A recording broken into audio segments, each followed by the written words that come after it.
In this video, I want to show you how to turn on the mobile hotspot on your Samsung Galaxy A26 and A36. Drag down from the top right corner and click the settings icon. It's the cogwheel.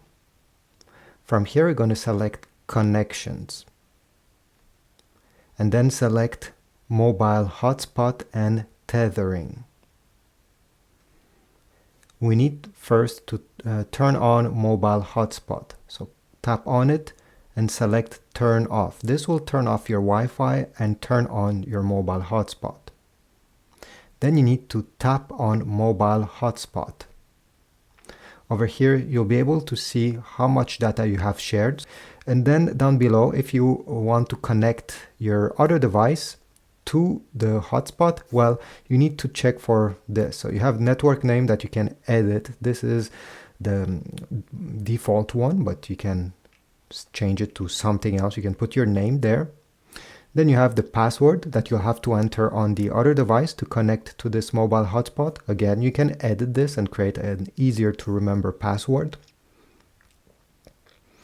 You have band 2.4 gigahertz or 5 gigahertz. I suggest you just leave it to 2.4. And finally, you have security.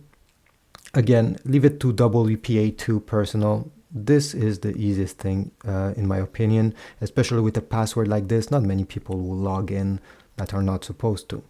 You can also click advanced and have more different options, but I don't suggest you changing any of these. At the end, press save.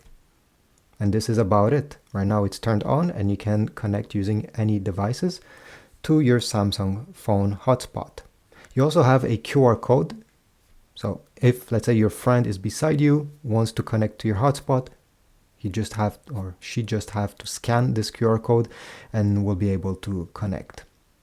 Thanks for watching. If you found this video helpful, please leave a like, comment, subscribe, and I'll see you in the next video.